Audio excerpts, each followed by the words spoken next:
G'day folks, welcome back. My name's Simon and I'd like to welcome you to my channel. This channel is all about motorcycles, adventure, camping and touring, or as I like to call it, Mad Cat. But today, something a little bit different. We're just taking a slight step away from the Rise of the Phoenix tour, which is still ongoing, and I decided I'd talk about helmets and helmet setup for doing motovlogging.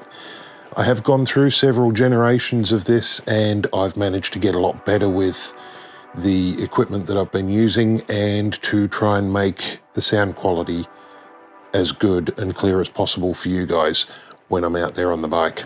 So I thought I might talk about it a little bit, tell you what I've got, what I use, and try and make it easier so that if you're starting out and you want to try and get the best quality sound that you possibly can out of your helmet, then there are ways to do that and ways to try and make it better.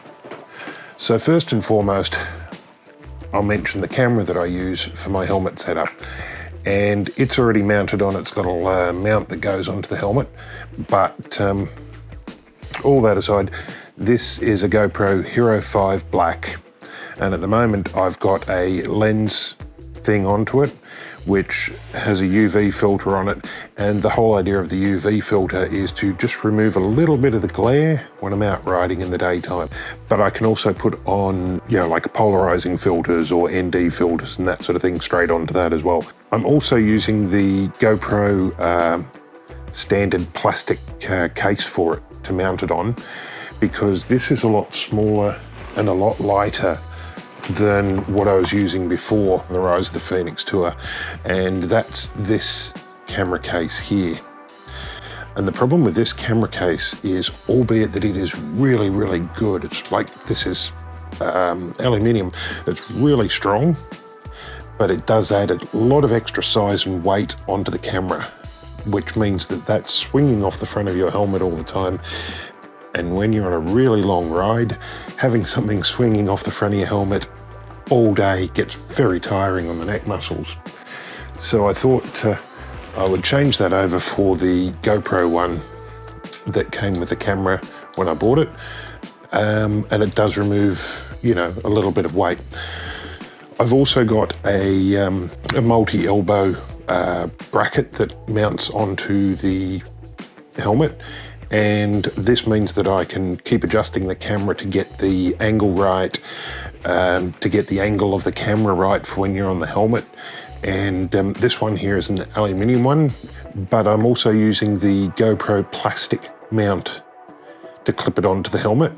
The reason for that is because in the event of something going horrifically wrong, I want a weak link that can snap and pull away from the helmet, because I don't really want to wear this piece of aluminium through my throat.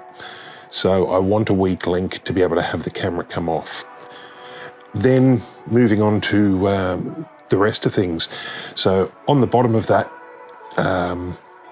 aluminium bracket, I've got the GoPro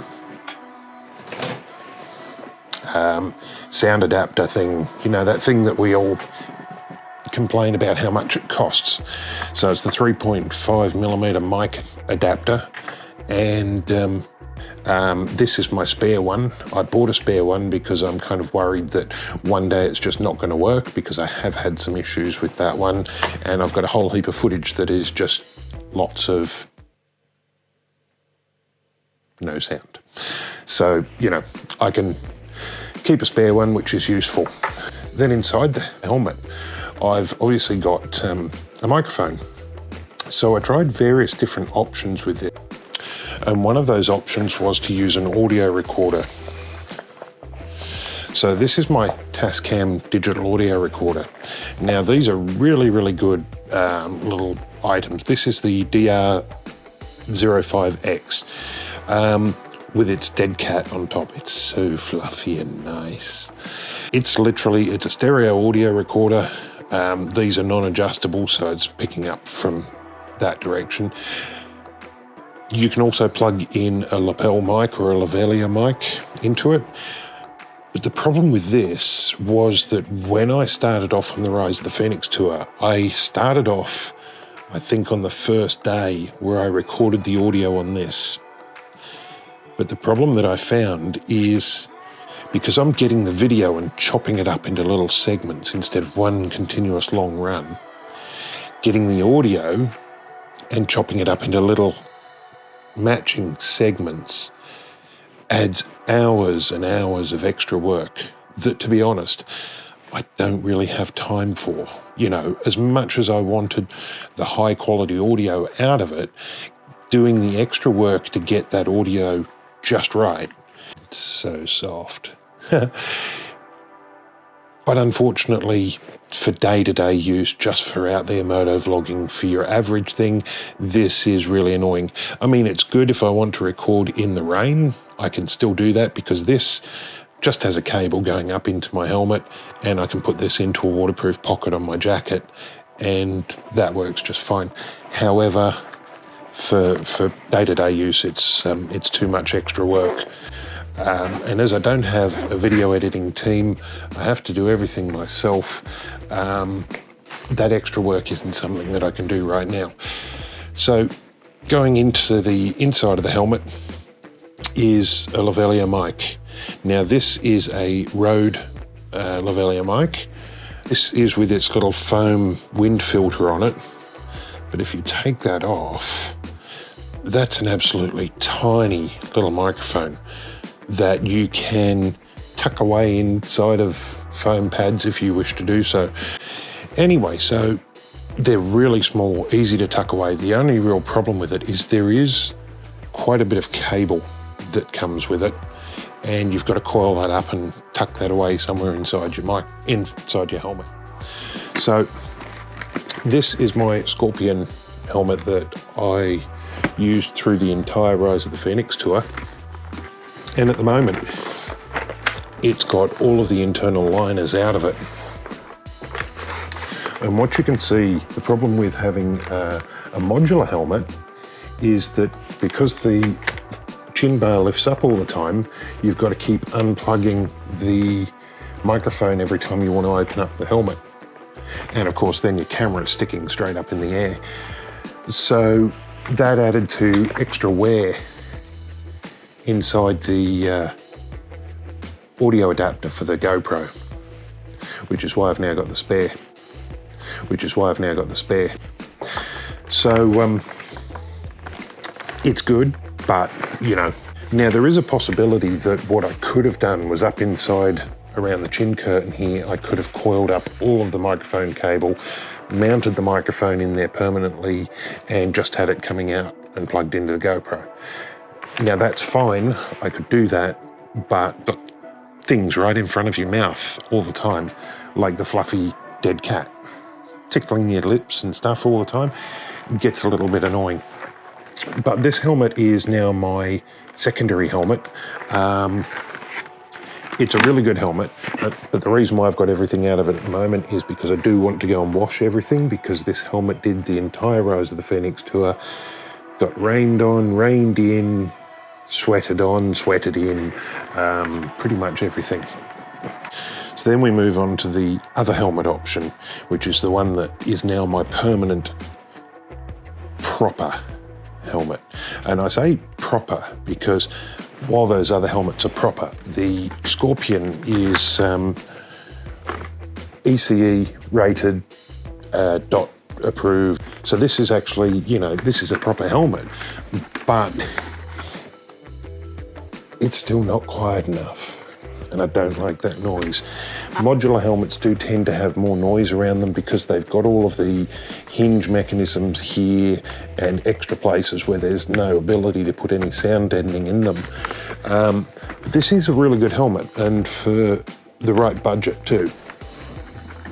However, I went one step further this time. I wanted to get a good quality helmet. I wanted a proper helmet, because for the first time in my life, you know, it seemed like a good time to buy that proper helmet.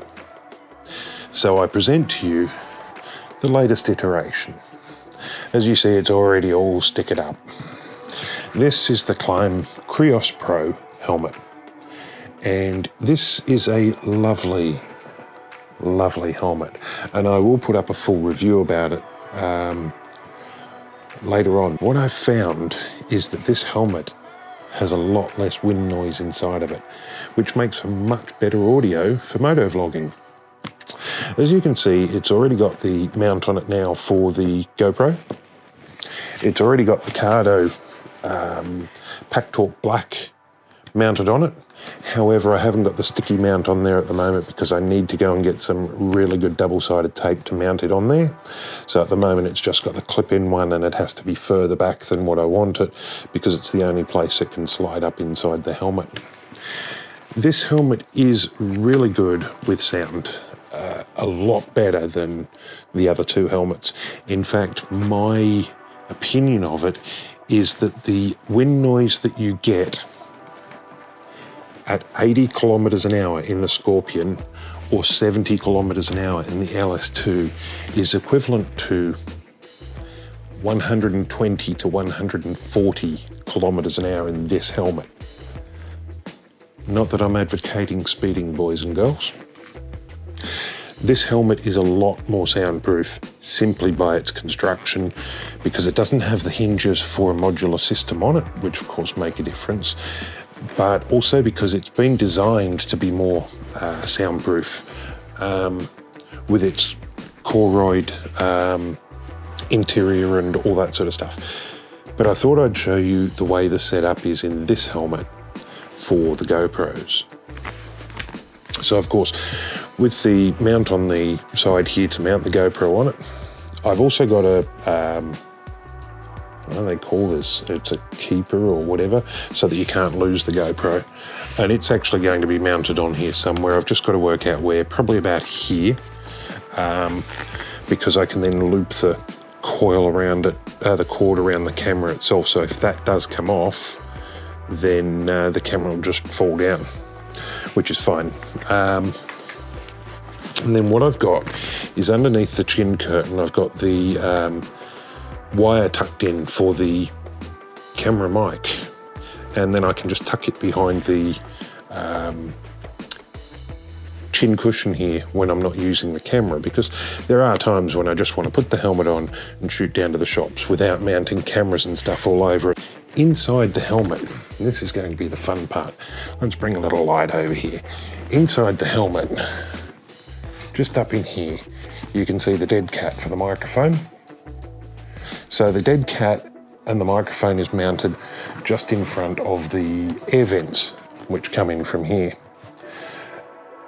And the dead cat does a really good job of stopping the wind noise, even when this air vent is open. However, when I'm recording audio, it's quite easy, obviously, to close it up.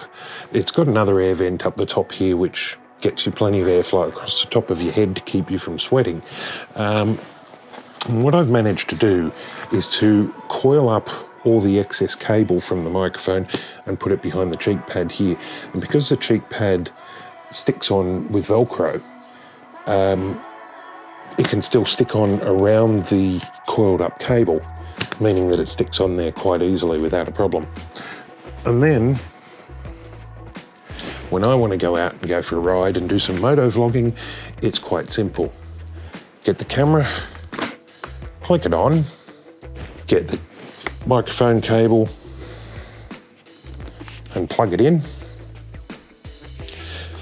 and we're ready to go. I don't need to raise my voice with this system. I don't need to shout into the microphone or stress about whether or not the audio quality is going to be really good or really bad. The only time it really makes a difference is if I do something like open up the visor.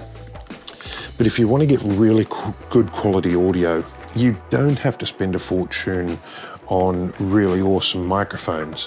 But it does help to get the best microphone quality that you can. So these are the microphones that I use now. This is the Rode Lavalier Go microphone. The good thing with this is my spare microphone, still in the box, unopened. So I've got a spare microphone here, I've got a spare audio adapter. Then you need to go out and you need to get your fluffy dead cat to go onto it, because unfortunately they don't just come with those. I did buy a pack of them and promptly lost the others. But realistically, having good quality audio is the most important thing. The video can change, the video can be any sort of quality as long as it's watchable. But I do find that if the audio quality chops in and out like that, you know, people start to get really annoyed with that. You don't have to do that. You don't have to spend a fortune on it. You can just buy a cheap lavalier microphone off eBay, and you can buy the GoPro audio adapter, which is unfortunately a requirement for using audio on GoPros. But realistically, guys, you can buy a really cheap lavalier microphone, the GoPro audio adapter cable, and you can plug all of that into your helmet, and you can still get fairly decent sound quality. It's not going to be the most perfect sound quality out there, but you know what? Does it matter? Can people hear you clearly? If they can, that's all that matters. And look, there's a lot of people out there who are doing motovlogging, who are using all sorts of setups. I know that the T-Dubs kid, he used to use the microphone from an iPhone earphone setup, and he just modified that and shoved it into his helmet to use that, and that sounded really good. But guys, look, thank you very much for watching today. It means the world to me that you guys are watching, engaging, dropping comments, whatever. If you're interested in any of the equipment that I've shown here today, drop me a message down in the comments. I will answer every single message that I get for as long as I can. But let me know if you have any questions about the equipment that I use. In short, I use the Lavalier Go microphone. I use the GoPro audio adapter, and on my helmet I have the GoPro Hero 5 Black with all of that mounted together, so it's nice and easy, and I can just clip it onto the side of the helmet and ride, just plugging in the microphone. So there it is. It's pretty straightforward. It's pretty easy. It's not a really complicated setup. Anyway, guys, please like, subscribe, and drop me a comment. Let me know what audio system you use, what microphones you use in your helmet. Maybe it will help somebody else who wants to set up their own motovlogging setup in their helmet. Doesn't matter what helmet you use. Doesn't matter what audio equipment you use, what microphones you use, as long as you're getting out there, making life an adventure and having fun. Catch you soon. GoPro, stop recording.